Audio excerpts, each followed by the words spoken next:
సహాయం చేయము. యేసుక్రీస్తు నామంలో ఈ ప్రార్థన అడుగుచున్నాము తండ్రి. కూడి వచ్చిన మీ అందరికీ మన ప్రభువు రక్షకుడైన యేసుక్రీస్తు నామంలో హృదయపూర్వక వందనాలు చెల్లిస్తున్నాము. ఈరోజు మన వాక్య భాగానికి టైటిల్ ఏంటంటే, దేవుణ్ణి ప్రేమిస్తే అందరినీ ద్వేషించాలా? ఏంటంటే టైటిల్ విచిత్రంగా ఉందనుకుంటున్నారా? దేవుణ్ణి ప్రేమిస్తే అందరినీ ఏం చేయాలి? ద్వేషించాలా? ప్రేమ ఉన్న చోట ద్వేషం ఉండిద్దా? ఉండదు. మరి ఏంటి టైటిల్ ఇలా పెట్టాడని అనుకుంటున్నారా? బైబిల్ గ్రంథంలో దేవుని మాటలు అంత ఈజీగా అర్థమయ్యేవి కాదు. కొన్ని మాటలు అర్థం కాలేదు. ఎవరికి అర్థం కాలేదు అంటే, యేసుక్రీస్తు ప్రభు వారి దగ్గర శిష్యరికాన్ని చేస్తున్నటువంటి అపోస్తులకు కూడా కొన్ని మాటలు అర్థం కాలేదు. అర్థమయ్యాయా? కొన్ని సందర్భాల్లో అర్థం కాని సందర్భాలు చాలా ఉన్నాయి. వాళ్ళు అపార్థం చేసుకున్న సందర్భాలు చాలా ఉన్నాయి. అపార్థం చేసుకొని అనేకులు ఏమయ్యారంట? అనేకులు వెనుక తిరిగి మరలా ఎప్పుడు? ఒకసారి ఆ మాట చదువుదాం. ఒకసారి ఎక్కడ ఉంది అది? యోహాను సువార్త 6వ అధ్యాయం.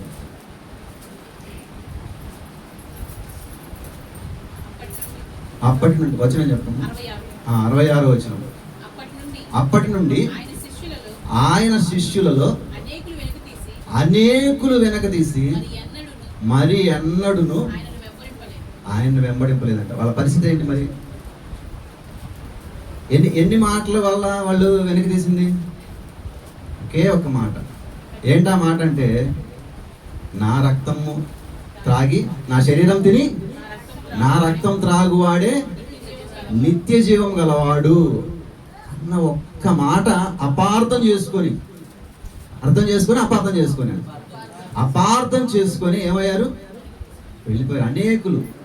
నెంబరింగ్ ఇక్కడ మెన్షన్ చేశాడు. నెంబరు మెన్షన్ చేయాల. అనేకులు ఏమయ్యారు? ఒక్క మాట. ఏమంటారంటే అక్కడ, ఇది కఠినమైన మాట, ఎవడు వినగలడు? ఎందుకు వాళ్ళు వెళ్ళిపోయి ఉంటారు? ఎప్పుడైనా ఆలోచించారు ఎప్పుడైనా? పాత నిబంధన ఆజ్ఞ ఏంటంటే, రక్తము తాగకూడదు, తినకూడదు కదా. మరి ఏంటి రక్తం తాగమంటున్నాడు?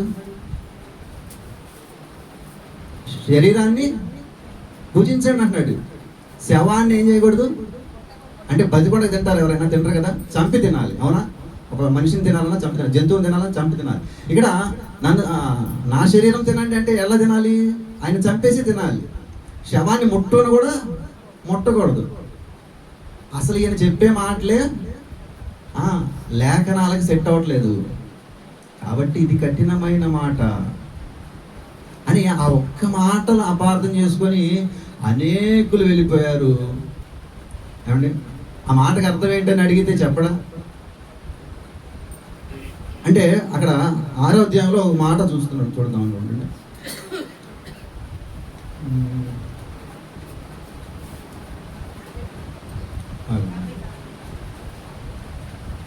ఆత్మయే జీవింపజేయుచున్నది. 63వ వచనం. శరీరం కేవలం నిష్ప్రయోజనము, నేను మీతో చెప్పి ఉన్న మాటలు ఆత్మయు జీవమునై ఉన్నవి గాని అన్నాడు. అంటే ఏ మాటలు అంటే ఆయన చెప్పిన మాటలు? ఆత్మ సంబంధమైన మాటలు. అది నిత్య జీవానికి నడిపించే మాటలు. కానీ వాళ్ళు ఎలా తీసుకున్నారు అంటే, శరీర సంబంధంగా తీసుకున్నారు. అందుకే శరీర సంబంధులు శరీర విషయముల మీద మనసుంచుదురు. ఇప్పుడు శరీర విషయం మీద మనసుంచి అపార్థం చేసుకున్నారంట అనేకులు. మరలా ఎప్పుడు ఆయనను వెంబడించలేదంట. వాళ్ళ పరిస్థితి ఏంటి? ఈరోజు యేసుక్రీస్తు ప్రభు వారు ఎలా ఉన్నాడు మన మధ్యలో అంటే, వాక్య రూపిగా ఉన్నాడు. ఇప్పుడు వ్యక్తిని అర్థం చేసుకోవటం కష్టమా? వాక్యాన్ని అర్థం చేసుకోవడం కష్టమా? చెప్పండి. వ్యక్తిని అర్థం చేసుకోవడమే ఈజీ. ఎందుకంటే నువ్వే ఉద్దేశంతో మాట్లాడావు అని అడగచ్చు వ్యక్తిని. కానీ ఇక్కడ దేవుని అర్థం చేసుకోవాలంటే ఆత్మ సహాయం కావాలి. బైబిల్ గ్రంథంలో మాటలు అర్థం కావాలంటే అందరికీ అర్థం కావు. చెప్పే వాళ్ళకి ఆత్మ సహాయం ఉండాలి, ఆత్మ నడిపింపు ఉండాలి. వినే వాళ్ళకు కూడా ఆత్మ సహాయం, ఆత్మ నడిపింపు ఉండాలి. లేకపోతే మనం కూడా అపార్థం చేసుకునే పరిస్థితులు ఉంటాయి. కనుక ఈ యొక్క టైటిల్ ఎందుకు పెట్టవలసి వచ్చింది అంటే 2 వచనాలు మీకు చూపిస్తాను. ఆ 2 వచనాలను బట్టి ఈ టైటిల్ పెట్టవలసి వచ్చింది. అది ఏంటంటే మత్తయి సువార్త, మత్తయి గారు రాసిన సువార్త 10వ అధ్యాయం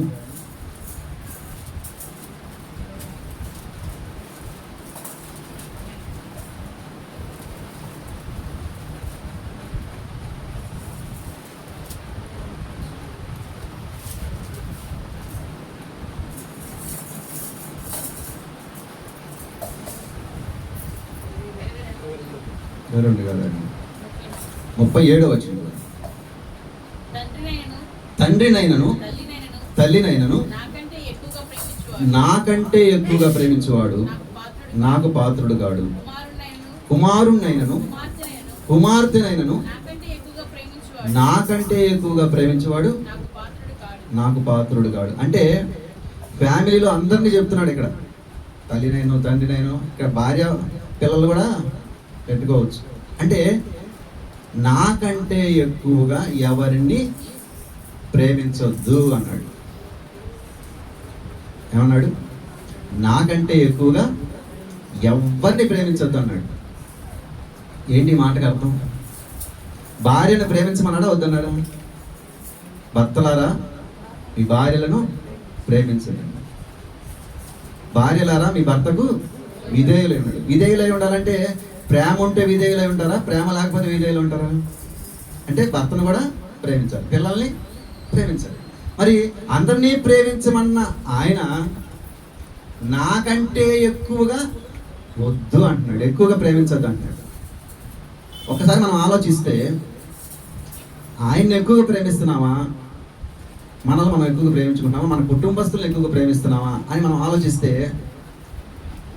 మనం వారంలో ఎన్ని రోజులు కష్టపడతాం కుటుంబం కోసం? 6 రోజులు కష్టపడతాం. కొంతమంది 8 గంటలు, కొంతమంది 12 గంటలు కూడా కష్టపడే వాళ్ళు ఉన్నారు. అవునా? రాత్రి పగళ్ళు కూడా ఎక్కువ శాతం కష్టపడే వాళ్ళు ఉన్నారు. దీన్ని బట్టి చూస్తే ఏ ఒక్కరు కూడా ఆయన కంటే, అదే మన కుటుంబం కంటే ఎక్కువగా దేవుణ్ణి ప్రేమించే వాళ్ళు కనబడరు అంటారా? మరొక మాట చూద్దాం. లూకాసు వార్త 14వ అధ్యాయము 25-26 వచనాలు.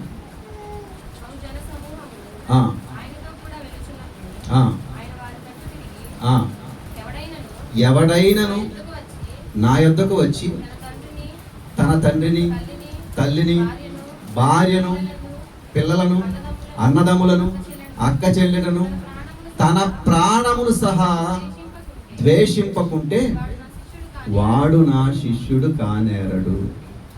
ఇప్పుడు అర్థమైందా ఎందుకు ఈ టైటిల్ పెట్టాను? ఆయనను ఎక్కువగా ప్రేమించాలట అందరికంటే. అలాగే నీ రక్త సంబంధికులందరినీ ద్వేషించాలి, నీతో సహా నిన్ను నువ్వు కూడా ద్వేషించుకోవాలంట. అంటే ఎలాంటి ద్వేషం ఇది? అది ఎలాంటి ప్రేమ అర్థమైతే ఈ ద్వేషం ఎలాంటిదో నీకు అర్థమైంది. ఆయన్ని ఎక్కువగా ప్రేమించడం అంటే ఎలాంటిదో చిన్న ఉదాహరణ మీకు చెప్తాను. ఆదివారం మీరు ఆరాధనకు రెడీ అవుతున్నారు. ఎక్కడికి? ఆరాధనకి. ఎన్ని గంటలకి? 6ంటికి కూడా రెడీ అవుతున్నారు. ఈలోపు మీ పిల్లోడు కానీ మీ పిల్లలు కానీ కడుపులు నొప్పితో బాధపడుతున్నారు, ఏడుస్తున్నాడు, పొట్ట పట్టుకొని, కొంచెం చెప్పే వయసే, బాధపడుతున్నాడు. ఇప్పుడు ప్రార్థన టైం అవుతుంది. ఇప్పుడు పిల్లల్ని తీసుకొని హాస్పిటల్కి వెళ్తారా, చర్చికి వస్తారా? హాస్పిటల్కి వెళ్తారా? చెప్పండి, సమాధానం చెప్పండి. హాస్పిటల్కి వెళ్తారు కదా. మరి ఆయన ఏమన్నాడు? నాకంటే ఎక్కువగా. అంటే మన ప్రభువు కఠినాత్ముడు కాడు. అంటే పరిస్థితులు అర్థం చేసుకునే ఆయన, అవునా కదా? ఇప్పుడు అలాంటి పరిస్థితుల్లో మీ ఫ్రెండ్కి యాక్సిడెంట్ అయింది అన్నారు అనుకోండి, ఏం చేస్తావు? ఈజీహెచ్లో ఉన్నాడు, ఎమర్జెన్సీలో ఇప్పుడే తీసుకొస్తున్నారు అని చెప్పాడు, వెళ్తావా లేకపోతే చర్చికి వస్తావా? మరి ఎవరిని ప్రేమించద్దు అన్నాడు కదండి. అంటే ఏదో ఉంది ఇందులో. మరి ద్వేషించమన్నాడు కదా, ద్వేషిస్తే వెళ్తావా? మరి పిల్లల్ని ద్వేషించాలి. ఇప్పుడు కడుపులు లేకపోతే బాధపడుతున్నా సరే ఇంట్లో వదిలిపెట్టేసి ఏం చేయాలి? ఆరాధనకు రావాలి. అదే కదా మరి ద్వేషించడం అంటే. మన లెక్కలో మనం ఇదే అనుకుంటాం. ప్రేమించడం అంటే అలా అనుకుంటాం, ద్వేషించడం అంటే ఇలా అనుకుంటాం. కానీ ఇది అలాంటిది కాదు. ఇక్కడ మనకు ఈ రెండు ప్రశ్నలకి ఒకే సమాధానం. ఎన్ని? ఈ రెండు ప్రశ్నలకి ఆయన ఎక్కువగా ప్రేమించడం అంటే ఏంటి? నీ ఇంటి వారిని నీతో సహా నిన్ను ద్వేషించుకోవటం, లేదా నీ ఇంటి వారిని ద్వేషించడం అంటే ఏంటో ఒకే సమాధానం రెండు ప్రశ్నలకి కలిగి ఉంటాయి. అదేంటో మనం ఆలోచిద్దాం. అసలు దేవుణ్ణి ప్రేమించడం అంటే ఏంటో మనకు తెలియాలి. అర్థమైందా? దేవుణ్ణి ప్రేమించడం అంటే ఏంటో మనకు తెలిస్తే దేవుని కంటే ఎక్కువగా ఎవరిని ప్రేమించొద్దు అన్నాడు. అది ఎందుకు చెప్పాడో అర్థమైంది. యోహాను సువార్త 14వ అధ్యాయము 15వ వచనం. మీరు నన్ను ప్రేమించిన ఎడల నా ఆజ్ఞలను గైకొందురు. ఏంటంట? దేవుణ్ణి ప్రేమిస్తే ఆజ్ఞలను గైకొందురు. అలాగే 1 యోహాను పత్రిక 5వ అధ్యాయం 3వ వచనం. 1 యోహాను పత్రిక 5వ అధ్యాయం 3వ వచనం. మనము ఆయన ఆజ్ఞలను గైకొనుటయే దేవుణ్ణి ప్రేమించుట. ఇప్పుడు నాకంటే ఎక్కువగా తల్లినైనను తండ్రినైనను ఎవరిని ప్రేమించద్దు అన్నాడంటే ఏంటో తెలుసా? ఆజ్ఞకు మించి, ఆజ్ఞను అతిక్రమించి నీ కుటుంబాన్ని ప్రేమించకూడదు. ఆజ్ఞను అతిక్రమించి నీ కుటుంబాన్ని ప్రేమించకూడదు. ఆజ్ఞను విడిచిపెట్టి నీ కుటుంబాన్ని ప్రేమించకూడదు. అలా ప్రేమించకపోవటమే వారిని ద్వేషించడం. నీ భార్య ఒకవేళ ఆజ్ఞను అతిక్రమించే ఒక ఆలోచన చెప్పింది అనుకోండి, నీ భార్య భర్తలరా, నీ భార్య ఆ ఆలోచనను నువ్వు తీసుకోకుండా ఆజ్ఞను గైకొనటమే భార్య కంటే ఎక్కువగా దేవుణ్ణి ప్రేమించటం. నీ తల్లిదండ్రులు ఒకవేళ ఆజ్ఞను అతిక్రమించే ఆలోచనలు చెప్పారనుకోండి, ఆ ఆలోచనను నువ్వు తీసుకోకుండా ఉండటమే వారిని ద్వేషించటం. నీ ప్రాణం ఒకవేళ ఆజ్ఞను అతిక్రమించు అని చెబుతుంది అనుకోండి, దాన్ని గైకొనకుండా దాన్ని తొక్కేయటమే నీ ప్రాణాన్ని నువ్వు ద్వేషించటం. ఒక చిన్న ఉదాహరణ మీకు చెప్తాను. ఒక ప్రభుత్వ ఉద్యోగి ఉన్నాడు, మంచి కేడర్లో ఉన్నాడు. అతని క్రింద ఒక చిన్న ఉద్యోగి ఉన్నాడు. ఈ పెద్ద ఉద్యోగి ఏం చేశాడంటే, చిన్న ఉద్యోగి ఏం చేశాడంటే, తక్కువ స్థాయిలో ఉన్న వ్యక్తి తన భార్య పుట్టినరోజుకి అందరిని పిలిచాడు. అలాగే తన అధికారిని కూడా పిలిచాడు. పిలిచినప్పుడు భార్య పుట్టినరోజుని ఒక డైమండ్ నెక్లెస్ని బహుమానంగా ఇచ్చింది అందరి ముందు. ఇప్పుడు అధికారి ఏం చేశాడంటే తన భార్యతో సహా వెళ్ళాడు. ఇప్పుడు ఏమంటుంది, నీకంటే చిన్న కేడర్లో ఉన్న వ్యక్తి, చిన్న ఉద్యోగం చేస్తున్న వ్యక్తి తన భార్యకి డైమండ్ నెక్లెస్ చేయించాడు. నా మెడలో ఏముంది అంటే రోల్డ్ గోల్డ్ చైన్ ఉంది. ఇప్పుడు ఆమె ఏమంటుందంటే, ఎందుకు తేడా ఏంటి? నువ్వు పెద్ద ఉద్యోగివి కదా, నీకంటే చాలా తక్కువ వ్యక్తి అతను, ఎందుకు మరి అతడు డైమండ్ నెక్లెస్ చేయించాడు? అతడు తక్కువ స్థితిలోనే ఎంత ఎదిగిపోయాడు ఏంటి అంటే, అతను అన్నాడు, అతడు బల్ల కింద చేయబెట్టే వ్యక్తి కాబట్టి అలా ఎదిగాడులే అన్నాడు. ఇప్పుడు భార్య అంది, నువ్వేం చేస్తావు నాకు తెలీదు, నాకు కనీసం గోల్డ్ చైన్ కావాలి, నువ్వేం చేస్తావు నాకు తెలియదు. ఇప్పుడు వీళ్ళిద్దరు ఎవరు అంటే విశ్వాసులు. ఎవరు? విశ్వాసులు. అతను ఎవరు అంటే అవిశ్వాసి. ఇప్పుడు ఈ విశ్వాసురాలైన భార్య ఏమంటుందంటే, నాకు కూడా కనీసం నాకు డైమండ్ నెక్లెస్ వద్దు, గోల్డ్ చైన్ అయినా చాలు. మరి ఇప్పుడు మనకున్న పరిస్థితులను బట్టి, ఉన్న అప్పులను బట్టి మనం చేయలేము అని అన్నాడు. కాదు, నాకు తెలియదు. ఇప్పుడు భార్య మాటకు సమ్మతించి ఇతను కూడా బల్ల కింద చేయబెట్టాడు అనుకోండి, ఏం చేసినట్టు? ఆజ్ఞ అతిక్రమించినట్టు. అంటే ఇప్పుడు దేవుని కంటే ఎవరిని ఎక్కువ ప్రేమించినట్టు? భార్యను ప్రేమించినట్టు. అలా కాకుండా ఏం మాట్లాడుతున్నావు నువ్వు, మనం ఎంతకాలం బ్రతుకుతాము, మనం దేవుని చిత్తం నెరవేర్చాలి, దానికోసం మనం కొంచెం బాధలు పడుతున్నాం, కష్టాలు పడుతున్నాం, ఇబ్బందులు పడుతున్నాం, ఇరుకుల్లో ఉన్నాం.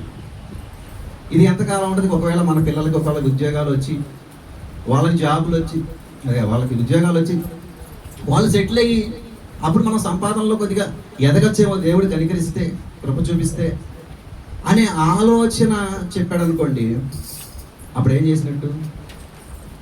భార్యను ద్వేషించినట్టు. ద్వేషం అంటే మనం ఏమనుకుంటామంటే ఆమె కొట్టటమో తిట్టటమో ఏదో చేస్తే ద్వేషం అనుకుంటున్నాం. కానీ ఆలోచనలు తీసుకోకపోవడమే ద్వేషం. ఇక్కడ ఈ ద్వేషం గురించి చెప్తున్నాడు. ఒకసారి చదువుదాం మాట. లూకా సువార్త 14:25-26. ఆయనతో కూడా వెళుచున్నప్పుడు ఆయన వారు తట్టు తిరిగి, ఎవడైనను నా యొద్దకు వచ్చి తన తండ్రిని, తల్లిని, భార్యను, పిల్లలను, అన్నదమ్ములను, అక్క చెల్లెండ్రును, తన ప్రాణమును సహా ద్వేషింపకుంటే వాడు నా శిష్యుడు కాలేడు. ఇప్పుడు మీకు అర్థమైందా టైటిల్ ఎందుకు పెట్టాను? దేవుణ్ణి ప్రేమిస్తే అందరినీ ద్వేషించాలా అంటే, వాళ్ళు ఒకవేళ దేవుని ఆజ్ఞను అతిక్రమించే ఆలోచనలు నీకు చెబితే దాన్ని ద్వేషించటమే, దాన్ని నువ్వు తీసుకోకుండా ఉండటమే వారిని ద్వేషించటం. ఇప్పుడు ప్రాణాన్ని ద్వేషించడం అంటే ఏంటి అంటే మరొక ఉదాహరణ చెప్తాను. ఇప్పుడు ఒక జనసమూహం లేదా మనకు తెలిసిన వాళ్ళ దగ్గర ఒక మంచి గోల్డ్ చైన్ పడిపోయింది అనుకోండి. ఎక్కడో సమూహంలో ఉన్నారు మీరు, అది ఏ వ్యక్తిదో నీకు తెలుసు, పడిపోయింది, మీకు దొరికింది. ఆ వ్యక్తి వెతుక్కుంటున్నాడు. ఆ వ్యక్తి ఏం చేస్తున్నారు? వెతుక్కుంటారా లేదా? బంగారం ఎంత ఉంది? తక్కువ రేటు కదా, ఇప్పుడు చాలా చీప్ కదా, చాలా ఎక్కువ రేటుగా ఉంది. కాబట్టి ఏం చేస్తామంటే పడిపోతే ఆందోళన, ఎందుకంటే మళ్ళీ సంపాదించడం. ఒకరోజు పాస్టర్ గారు నేను ఒక ఊరు వెళ్తున్నాము. ఒక ఆమె బాగా దుఃఖంతో ఏడుస్తుంది, క్లాత్ అడ్డం పెట్టుకొని ఏడుస్తుంది. ఎవరైనా చనిపోయారేమో, ఒకళ్ళు వెళ్తున్నారు, జర్నీలో ఉన్నారు కదా, ఒకళ్ళు చనిపోయారేమో అనుకున్నాం. తర్వాత ఏంటమ్మా అని పక్కన వ్యక్తి అడిగాడు. నేను అడగలే, పక్కన వ్యక్తి అడిగితే వాళ్ళ ఇంట్లో బంగారం పోయిందండి. ఎంతో తెలుసా? 3 షెవరీలు బంగారం పోయిందండి. నా జీవితంలోకి నేను సంపాదించలేను అని మామూలుగా ఏడవట్లా, బహు దుఃఖంతో ఏడుస్తుంది. ఎవరైనా చనిపోతే ఎలా ఏడుస్తారో అలా ఏడుస్తున్నా. ఏది 5 నిమిషాలు 10 నిమిషాలు కదా మేము జర్నీ చేస్తున్నంతసేపు, గంట పైన ఏడ్చిందామా. అంటే బంగారం అంత విలువైందో దాన్ని పోగొట్టుకున్న వాళ్ళకి తెలిసిద్ది కదా, పోగొట్టుకుంటే ఎలా ఉంటుంది. ఇప్పుడు ఆ వ్యక్తి, దొరికిన వ్యక్తి విశ్వాసి. ఎవరు? అవిశ్వాసి కాదు, విశ్వాసి. ఇప్పుడు అతడు ఎలా పరిస్థితుల్లో ఉన్నాడంటే బహు కష్టతరమైన పరిస్థితుల్లో ఉన్నాడు, బాగా అప్పుల్లో ఉన్నాడు. అసలు అలాంటి పరిస్థితుల్లో దొరికితే ఏమంటాం మనం? చాలామంది ఏమంటారు? దేవుడు నాకు గాడ్ గిఫ్ట్ అంటాము, గాడ్ గిఫ్ట్ అంటాము. కానీ లోపల నుండి ఆజ్ఞ ఏమంటుందంటే నీ పొరుగు వానిదేది ఆశించద్దు అంటుంది. అవసరం ఏమంటుందంటే తీసుకో, దేవుడు నేను కనికరించి ఇచ్చాడేమో, తీసుకో. వాళ్ళకి చాలా ఉంది కదా, ఈ చిన్న చైన్ పోతే ఏమైంది? ఇలా ఉంటాయి అన్నమాట. వాళ్ళు చాలా ధనవంతులు, ఈ చిన్న చైన్ పోతే ఏముందండి వాళ్ళకి, మళ్ళా వాళ్ళు చాలా ఉంది వాళ్ళ దగ్గర, ఒక చిన్నదే కదా దేవుడే నీకు ఇచ్చాడు అనుకో, ఇలా చెప్తాడు అనమాట అపవాది లోపల ఉండి. ఈ ప్రాణం ఏమంటుందంటే కొంచెం అప్పులన్నా తీరుతాయి, కొంచెం ప్రాణం ఏమైంది, ఇప్పుడు అది ఒక 2 లక్షలు విలువ చేసింది అనుకోండి, స్పాట్లో అమ్మితే 2 లక్షలు విలువ చేసింది, ప్రాణం ఏమైంది, నెమ్మది పొందిద్దా లేదా? ఇప్పుడు వాళ్ళకి సమాధానం చెప్పాలి, వాళ్ళ పరిస్థితులు ఈ పరిస్థితులు ఎలా ఉన్నాయి, వాళ్ళు వచ్చి అడుగుతారు, వీళ్ళు వచ్చి అడుగుతారు, అవి కట్టాలి ఇవి కట్టాలి, వడ్డీలు ఎక్కువైపోతున్నాయి, పరిస్థితి చూస్తే అనారోగ్య పరిస్థితి. అలాంటి పరిస్థితుల్లో అవసరం ఏమంటుందంటే నొక్కే అంటుంది, ఆజ్ఞ ఏమంటుందంటే వద్దు, నీ పొరుగు వాడిదేది ఆశించద్దు, నీకు కలిగి ఉన్న వాటితో తృప్తి పొంది ఉండు అంటుందన్నమాట. ఇప్పుడు ఆజ్ఞను పాటించాలా, అవసరాన్ని బట్టి నొక్కేయాలా దాన్ని? చెప్పండి. ఇప్పుడు ప్రాణాన్ని ద్వేషించడం అంటే ఏంటో తెలుసా? ఆ చైన్ తీసుకెళ్ళి వాళ్ళకి ఇచ్చేయటం అన్నమాట. తన ప్రాణమును సహా ద్వేషించకుంటే నా శిష్యుడు కానేరడు. అర్థమైందా? ప్రాణాన్ని ద్వేషించడం అంటే చాలా కష్టం. ఎందుకంటే ఈ శరీరం కష్టపడటానికి ఇష్టపడదు, తేలికగా ఈజీగా వచ్చే దానికోసం ఆరాటపడింది. ఏంటి మన టైటిల్ ఏంటి? దేవుణ్ణి ప్రేమిస్తే అందరినీ ద్వేషించాలా వద్దా? ద్వేషించకపోతే మనల్ని ద్వేషిస్తాడు దేవుడు. మనల్ని అంటే మంచి ఆలోచనలు ద్వేషించమని చెప్పట్లా నేను, మంచిని ద్వేషించమని చెప్పట్లా నేను. వాళ్ళు చెప్పే ఆలోచన చెప్తారా లేదా? ఆలోచనలు భార్యలుగా మీరు చెప్తారా లేదా మీ భర్తలకి? ఇలా చేస్తే అలా వస్తే ఇలా వస్తే అని ఆలోచనలు చెప్తారా లేదా? అవి ఒకవేళ ఆజ్ఞను అతిక్రమించేవైతేనే వాటిని మీరు ద్వేషించాలి. పురుషులు, మీ భర్తలు మీకు ఒకవేళ ఆజ్ఞను అతిక్రమించే ఆలోచన చెప్తే భర్తను ఏం చేయాలి? ద్వేషించాలి. కానీ ఏం చేస్తారంటే కొంతమంది ప్రేమిస్తారు. ఎందుకంటే లాభం వస్తుంది అంటే ఏం చేస్తారు? వాళ్ళ ఆలోచనలు ఏం చేస్తారు? తీసుకుంటారు. అంటే ఆలోచనల మీద ఎంత పనిచేస్తాడంటే అపవాది. కానీ అవసరాలు కూడా అలాగే ఉంటాయి. నేను అవసరాన్ని బట్టి చేశాను అనకూడదు అక్కడ. నేను ఎలాంటి పరిస్థితుల్లో ఇలాంటి తప్పు చేశాను అంటే అది అవిశ్వాసులకు కుదిరింది కానీ విశ్వాసికి కుదరదు. నేను ఎలాంటి పరిస్థితుల్లో దాన్ని ఆ చైన్ తీసుకున్నానో తెలుసా? లేకపోతే తీసుకునేవాడిని కాదని. తర్వాత నువ్వు సాక్ష్యం చెప్పినా దానికి సంబంధించి ఏది ఇచ్చినా కూడా కుదరదు. అంటే నీ ఆలోచన అంత బలంగా పనిచేస్తుంది. కాబట్టి ఈ మాటలు అర్థం కాకపోతే ఏమని చేస్తారు? చాలామందికి ఈ మాటలు అర్థం కాలేదు. మీ యేసుక్రీస్తు అందరినీ ద్వేషించమంటున్నాడు, ఆయన ప్రేమమయుడు ఎలాగ అవుతాడు అన్నారు ఎవరన్నా? మతోన్మాదులు చాలామంది అంటూ ఉంటారు.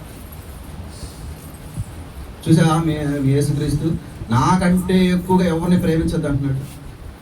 చూసా అసూయపరుడు, ఓర్వలేనివాడు, ఎక్కువగా భార్యను ప్రేమిస్తే ఓర్వలేనివాడు. ఇలాంటి వాళ్ళు మన కుటుంబంలో ఉంటారు. కానీ యేసుక్రీస్తు అలాంటి వాడు కాదు, దేవుడు అలాంటి వాడు కాదు. కుమారుడికి వివాహం చేసే ఆలోచన ఉన్నప్పుడు ఎలాంటి వాళ్ళు కావాలని కోరుకుంటారు? తల్లిదండ్రులుగా కుమారుడికి వివాహం చేయాలనుకుంటాం, మంచి భార్య కావాలి. వాళ్ళు ఎలా ఉండాలి? గొడవలు పెట్టుకుంటూ వారానికి ఒకసారి లేదా నెలకు ఒకసారి పుట్టింటికి వెళ్ళిపోతూ ఉండాలి అనుకుంటారా? అన్యోన్యంగా ఉండాలి అనుకుంటారు. కానీ ఏమైందంటే ముఖ్యంగా అత్తగారు ఏం చేసిందంటే కోడల్ని చూసి అన్యోన్యంగా ఉన్నారనుకోండి, అమ్మో నా కొడుకుని కొంగుని కట్టేసుకుంటుందేమో అంటే వీళ్ళు ముందుగానే ఆలోచించేసుకుంటారు. ఎలాంటి ఆలోచించాలంటే మంచిగా ఆలోచించరు ఎవరు కూడా. తన భార్యను ఎక్కువగా ప్రేమిస్తున్నాడు కనుక ఏం చేస్తాడు? నన్ను వదిలేస్తాడేమో, మా ఆయన్ని నన్ను వదిలేస్తాడేమో, వృద్ధాశ్రమానికి పంపించేస్తాడేమో అని ఆమె మీద నేరాలు మోపుతూ ఉండేవాళ్ళు ఉన్నారు చాలామంది సమాజంలో. కారణం ఏంటి అంటే తనకంటే ఎక్కువగా భార్యను ప్రేమిస్తే తల్లి తట్టుకోలేదు. ఇప్పుడు భార్య తక్కువ తిందా? తల్లిని ఎంతో కాలం పెంచి పెద్ద చేసింది, ఇంతవాణ్ణి చేసింది, ప్రయోజకుడిని చేసింది కదా. కొంచెం అన్యోన్యంగా ప్రేమగా తల్లికి ఎక్కువ ప్రాధాన్యత ఇస్తున్నాను అనుకోండి, ఊరుకుండిద్ద కోళ్ళు? ఊరుకోరు. అంటే మనుషుల్లో కనపడిద్ది తనకంటే ఎక్కువగా ప్రేమిస్తే. స్నేహితులు ఉన్నారనుకోండి, ముగ్గురు స్నేహితులు ఉన్నారనుకోండి, ఇద్దరు ఎక్కువగా కలుసుకుంటారు. అరే నేను మేము పలానా చోటుకి వెళ్ళామరా, పలానా చేసామన్నా అనుకో, అంతేలేరా ఈ మధ్య నన్ను కలుపుకోవట్లేదు మీ ఇద్దరు అంటే ఏంటంటే ఈ వ్యక్తి ఆ వ్యక్తిని ఎక్కువగా ప్రేమిస్తుంటే ఈ వ్యక్తికి ఏమవ్వదు, నచ్చదు. మనుషుల్లో ఉంటుంది కానీ మన ప్రభువులో అట్లాంటి ఆలోచన. ఇలాంటివి ఉన్నప్పుడు మనం దాన్ని ఏం చేయాలంటే స్టడీ చేయాలి. స్టడీ చేసినప్పుడు అవి మనం అర్థం చేసుకోవడానికి. ఆయన ప్రేమించడం అంటే ఏంటి? ఆజ్ఞలను గైకొనటమే ఆయన ప్రేమించటం. ఆజ్ఞకు మించి అది ఎవరైనా సరే, నువ్వైనా సరే, నీ ప్రాణం చెబుతుందా? అందుకే దావీదు గారు అంటాడు, నా ప్రాణమా యెహోవాను సన్నుతించుము. తన ప్రాణంతో ఎప్పుడు చెప్పుకుంటున్నాడు అనమాట. ఆ ప్రాణమా యెహోవాను సన్నుతించుము, ఆయన చేసిన ఉపకారములలో దేనిని మరువకుము. మర్చిపోయేవాడు ఏం చేస్తాడంటే ఆజ్ఞను అతిక్రమిస్తాడు. మరువని వాడు ఏం చేస్తాడంటే దేవుని మీద ఆధారపడతాడు, ఆయన ఆజ్ఞలను ప్రేమిస్తాడు, ఆయన ఆజ్ఞలను గౌరవిస్తాడు. కాబట్టి యేసుక్రీస్తు మాటలు ఎదురుగా ఉండి అపార్థం చేసుకొని వెళ్ళిపోయిన వాళ్ళు ఉన్నారు. ఈరోజు వాక్యాన్ని అపార్థం చేసుకొని సందేహపడి అడుగులు వేయని వాళ్ళు కూడా ఉన్నారు సమాజంలో. కొన్ని వచనాలు అర్థం కాక ఏం చేశారు? సందేహం ఏం చేస్తుంది? అల్ప విశ్వాసంగా మారుస్తుంది. అందుకే పేతురు గారితో అంటాడు, అల్ప విశ్వాసి ఎందుకు సందేహపడితేవి అంటాడు. ఈ సందేహపడి వారు ఎలా ఉంటారు అంటే గాలి చేత రేపబడి ఎగిరిపడు సముద్ర తరంగములను పోలి ఉంటాడు, అట్టివాడు ద్విమనస్కుడు అంటాడు యాకోబు పత్రికలో 1వ అధ్యాయం ఉంటుంది. అంటే సందేహం మనల్ని అల్ప విశ్వాసులుగా చేస్తుంది. ఎప్పుడు సందేహం వస్తుంది అంటే ఆయన మాటలు అర్థం కానప్పుడు. అర్థం అవ్వాలంటే ఏం చేయాలంటే 100 సార్లు చదవాలి, 100 సార్లు వినాలి. నువ్వు ఎన్నిసార్లు విన్నా, ఎన్నిసార్లు చదివినా పరిశుద్ధాత్ముని సహాయం లేకపోతే మనకేమీ అర్థం కాదు. విన్నా కూడా మనకు అర్థం కాదు. విభజించి ఉపదేశించినా కూడా వినే ఒక మనసు ఉండదు మనకి. ఎందుకంటే ఇక్కడ కూర్చున్నా కానీ మన ఆలోచనలు ఎటుటో తిరుగుతూ ఉంటాయి, అవునా కదా? కాబట్టి ఎవరి మాటలు అపార్థం చేసుకున్నా పర్లేదు, కానీ దేవుని మాటలు అపార్థం చేసుకుంటే మన ఆత్మీయ జీవితానికి నష్టం. శిష్యులు కూడా ఒక సందర్భాన్ని చూపించి నేను ముగిస్తాను. శిష్యులు కూడా అపార్థం చేసుకున్న సందర్భం ఒకటి చూపిస్తాను మీకు. మత్తయి సువార్త 16వ అధ్యాయం 5వ వచనం నుండి చూడండి. అత్తయ్య గారు రాసిన అద్దరికి వచ్చి రొట్టెలు తెచ్చుటకు మరచిరి. అప్పుడు యేసు చూచుకొనుడి పరిసయ్యులు సద్దూకైన వారి పులిసిన పిండిని గూర్చి జాగ్రత్త పడుడని వారితో చెప్పాను. కాగా వారు మనము రొట్టెలు తేనందును కదా ఈ మాట చెప్పిన. ఆయన ఎందుకు చెబుతున్నాడు? పరిసయ్యులు శాస్త్రుల గురించి జాగ్రత్త పడండి, వాళ్ళు పులిపిండి గలవారు అని చెప్తున్నాడు. బోధ గురించి చెప్తున్నాడు ఆయన. వీళ్ళు ఏమంటున్నారు? మనం రొట్టెలు తేలేదు కదా, అందుకే రొట్టెల గురించి చదువుతున్నాడు, పిండి గురించి చదువుతున్నాడు. అంటే ఏ సంబంధులు అంటే శరీర సంబంధులు శరీర విషయాల మీద మనసు ఉంచుతారు. ఇప్పుడు శరీర విషయాల మీద మనసు ఉంచారు కాబట్టి ఆత్మ సంబంధమైన విషయాలు వీళ్ళకి అర్థం కాలేదు. ఎప్పుడు అర్థం కాలేదంటే పరిశుద్ధాత్మ సహాయం వారికి వచ్చినంత వరకు అర్థం కాలేదు. ఆయన తిరిగి లేచాడని తెలిసినా కూడా ఇంకా వాళ్ళు నమ్మల. చూడండి, ఆయనతో ఉంటూ, ఆయనతో తింటూ, ఆయన ఎదురుగా ఉండి ఎన్నో బోధలు విన్న వ్యక్తులే ఏమయ్యారు అంటే ఎన్నో విషయాల్లో సందేహపడ్డారు. అనేకులు ఏమయ్యారు? వెనుతిరిగి వెళ్ళిపోయారు ఒకే ఒక మాట వల్ల. మరి మనం ఎన్నో మాటలు వింటున్నాం, మరి ఎన్ని అర్థం అవుతున్నాయి, ఎన్ని అర్థం కావట్లేదు. తెలియాలంటే మనకి ప్రతిదీ స్పష్టంగా తెలియజేయాలంటే మనకు ఎవరి సహాయం కావాలి? దేవుని సహాయం కావాలి, పరిశుద్ధాత్మని యొక్క సహాయం కావాలి. అప్పుడే మనం ప్రతిదీ అర్థం చేసుకోగలం. పరిశుద్ధాత్మ నడిపింపులో మనం ముందుకు కొనసాగగలం. కనుక మీకు టైటిల్ అర్థమైంది. ఏంటి మన టైటిల్? దేవుణ్ణి ప్రేమిస్తే అందరినీ ద్వేషించాలా? ప్రశ్నకి సమాధానం చెప్పండి. ద్వేషించాలి. నీ ప్రాణమును సహా ద్వేషించాలి. ఎప్పుడు? ఏ ద్వేషము? దేవుడి వాక్యానికి విరుద్ధమైన ఆలోచనలు ఎవరు చెప్పినా వాళ్ళని ద్వేషించాలి. అలా అని వాళ్ళ మీద పగ పెట్టుకోమని కాదు, వాళ్ళని వదిలేయమని కాదు. ఆలోచనలు మాత్రం తీసుకోకండి. ఎందుకంటే అందరితో కలిసి ఉండాలి. కుటుంబంతో కలిసి ఉంటాం మనం. కుటుంబంతో కలిసినప్పుడు ఆలోచనలు చెప్తారు. నువ్వు ఏది తీసుకోవాలో ఏది. సీతాఫలం మీకు తెలుసా? విత్తనాలు ఎప్పుడైనా మింగేశారా తినేటప్పుడు? పెద్ద అయినాక. చిన్నప్పుడు మింగుంటారు, నేను మింగాను. మింగలేదు కదా. ఇప్పుడు మింగరు. ఎందుకు? ఒక అనుభవం వచ్చింది. విత్తనం బయట పూసేయాలి, ఆ గుజ్జు మాత్రమే లోపల తీసుకోవాలి. అవునా? విత్తనం మింగేత్తనం అనుకోండి. ఇప్పుడు కూడా ఎలా ఉంటుంది? సీతాఫలం తింటే నీకు రాలేదన్నమాట. ఇంకా అలాగే మంచి ఆలోచనలు లోపలికి తీసుకోవాలి, చెడ్డ ఆలోచనలు బయటికి విసర్జించాలి. ఆ యొక్క వివేకం అనేది ఎవరిస్తారు అంటే పరిశుద్ధాత్ముడు మనకిస్తాడు. మరి అట్టి వివేకం కలిగి మనం అందరం ప్రభువులో ముందుకు కొనసాగాలని కోరుకుంటూ నా మాటలు ముగిస్తున్నా. చిన్న ప్రార్థన చేస్తున్నాం.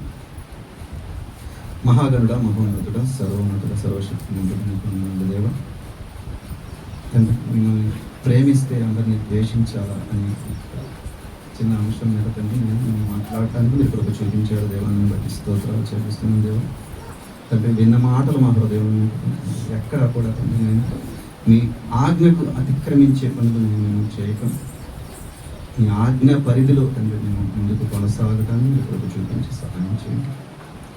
సమస్త ఘనత మరియు నామంలో చెల్లిస్తూ యేసుక్రీస్తు నామంలో ఈ ప్రార్థన అడుగుచున్నాము తండ్రి.